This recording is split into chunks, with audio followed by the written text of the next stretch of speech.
Arsenal have become inevitable, following another huge Champions League statement, smashing last season's finalists 3-1. Mikel Arteta made major changes and still smoked Inter Milan at the San Siro. From everything we learned in this game to the return of Arsenal's defensive beast, a massive goal for Viktor Gyokeres, and all of the breaking Arsenal transfer news. Let's break it all down and discuss the 5 things we've learned from Inter Milan 1, Arsenal 3. As Arsenal have secured the top 2 place heading into the knockout stages, things are looking very nice. So as always, if you do enjoy the content, don't forget to smash the like and subscribe to the channel if you're new. Let's start with what we learned from Inter Milan 1, Arsenal 3. As Arsenal continue their Champions League excellence, 7 wins out of 7 for the first time in our history has been a truly historic campaign, with Arsenal also becoming the first English top flight side ever to win an away game in 4 different competitions within a single month. This result cements our place in the next stage of the knockouts, going to the Serie A leaders and giving them smoke. Arsenal didn't just score 3 goals, they also won the XG battle, with Inter recording just 1.38 compared to Arsenal's 2.39. Against Nottingham Forest, Arsenal lacked urgency and clear chances, but this game was completely different. Arteta made 7 major changes, one of them being the start for Gabriel Jesus, and that's the player I want to focus on first. Jesus scored 2 massive goals in the first half, his first Champions League goals in over 2 years, and he was deservedly named man of the match. This was vintage Gabriel Jesus. He dropped a 7.6 sofa score rating, scoring 2 goals from a 1.29 XG, registering 2 shots on target, 28 touches, 1 successful dribble, and 1 big chance created. A complete center-forward performance. He was involved in every phase of play. Even when Arsenal were forced to go long, Jesus provided reliable hold-up play. The key thing is how he scored his goals. The first came from being alive inside the box, constantly moving, finding space. Timber's effort was a shot, but Jesus showed striker's instinct to react first and poke it home. I immediately asked myself, is that a goal Viktor Gyokeres scores right now? It showed that Jesus still has elite striker instincts. The second goal was another example. Right place, right time, restoring Arsenal's lead. Now the question returns to his future. Jesus is out of contract in summer 2027, and he has openly said he wants to extend his stay at Arsenal. These 2 goals don't rewrite his Arsenal career, but if he can stay consistent and deliver numbers, can he become Arsenal's starting number 9 again? Back in 22-23, Jesus was Arsenal's game changer. Fast forward to 2026, and yes, Arsenal have added Havertz and Viktor Gyokeres, but this game proved once again that Jesus remains a vital part of the squad. Speaking after the game, he said, "It was a dream night. I always dreamt of being a footballer. I watched a lot of Serie A when I was a kid, so scoring here brings tears to my eyes. Amazing feeling, but now we focus on the weekend. I'm also happy Viktor Gyokeres scored." Now let's talk about another man, the returning Christian Mosquera, because this guy played like an absolute beast, coming in for Gabriel Magalhaes and starting at the San Siro against 2 elite strikers in Lautaro Martinez and Marcos Thuram. You honestly couldn't tell the difference. Mosquera dropped a 6.9 sofa score rating with 8 defensive actions, 2 clearance, 3 blocked shots, 5 recoveries, and a 92% pass completion rate. Calm on the ball, dominant defensively, and excellent when Inter tried to break in transition. At just 21 years old, signed for a bargain fee, he looked like a monster in the making. Physically, technically, there are no clear weaknesses in his profile. Credit has to go to Andrea Berta. Every time Mosquera starts for Arsenal, I wonder why other clubs weren't all over him. He wasn't even supposed to be back for another 2 weeks, and yet here he was, locking down elite attackers. Then there's Myles Lewis-Skelly starting his 5th Champions League game of the season. This competition has been where Arteta has trusted him most. He dropped a 6.8 rating with 6 defensive actions, 1 interception, 1 clearance, 3 blocks, 7 recoveries, no dribbles completed against him, 1 chance created and 24 accurate passes. I won't lie, the first half worried me. Going forward, he's composed, but defensively you still see his inexperience. There was a moment where Barella knocked the ball past him. Skelly recovered with pace, but you could see Arteta furious on the touchline. The second half was better. He grew into the game. He's only 19, still learning, but if he's going to be Arsenal's left back long term, he has to become more secure defensively. Although Myles Lewis-Skelly is a midfielder, not a fullback.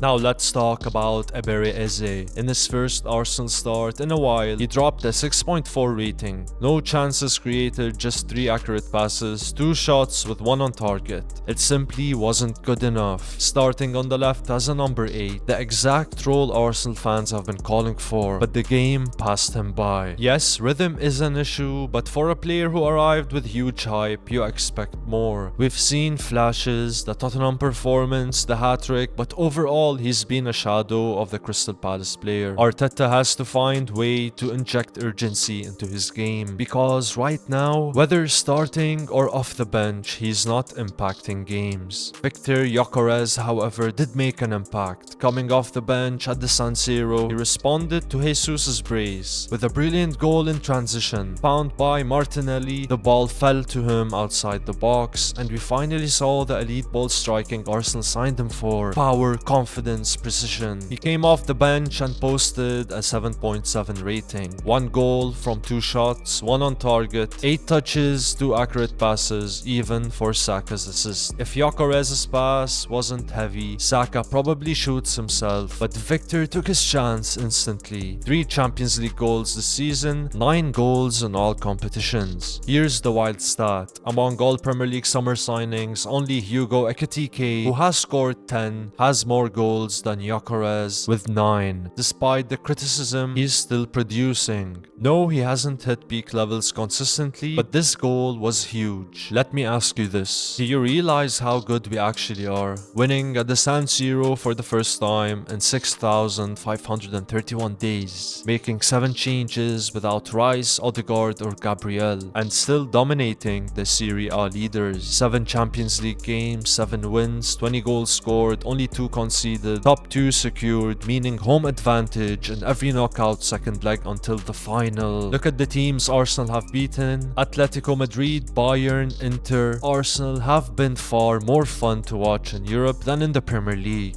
And the reason is simple. Champions League teams attack Arsenal, they leave space. In the Premier League, teams sit deep. Arsenal face the deepest defensive blocks in the league, even from Liverpool and Man City, because they know if they press Arsenal, Saliba and Zubimendi will open them up. With 1 Champions League game left at the Emirates, Arteta can experiment. No Marino, no Declan Rice, and maybe go full attack. Now onto the transfer news, starting with Ethan Nwaneri, initially linked with a loan to Bournemouth, Palace or West Ham. Reports shifted towards him staying, then David Ornstein dropped the bomb. Marseille pushing for a loan. Fabrizio Romano confirmed it. Here we go. Loan until June. 4 million fee based on appearances, no buy option. This is massive, working under Roberto De Zerbi in a vertical system. Guaranteed minutes, Arsenal could benefit hugely. The fee reduced the more he plays, incentivizing Marseille to use him. He's only logged 525 minutes this season compared to 1400 minutes last year. The talent is obvious. This mirrors the William Saliba pathway. Loan to Marseille, Champions League football, return as a star. That is the plan. And even if Arsenal win the league, Nwaneri still qualifies for a medal. There's also Alexander Zinchenko. Limited minutes, now close to a permanent move to Ajax for a small fee. A huge part of the 22-23 title charge. Arsenal are also tracking Real Madrid talent Victor Valdepeñas. 19 years old, left-footed defender, can play centre-back or left-back.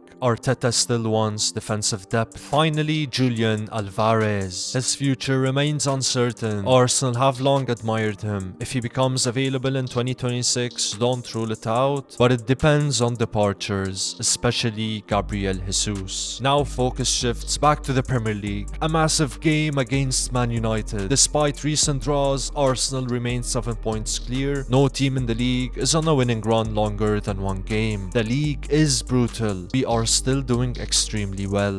That manager is doing extremely well. Obviously, I'm going to repeat myself. You put money on the table, you're 7 points ahead. What do you want to be? 30 points ahead, and then... And that's the video. If you enjoyed it, smash a like and subscribe. Arsenal 3, Inter 1. A gargantuan victory at the San Siro. Beautiful scenes. Now, bring on Man United.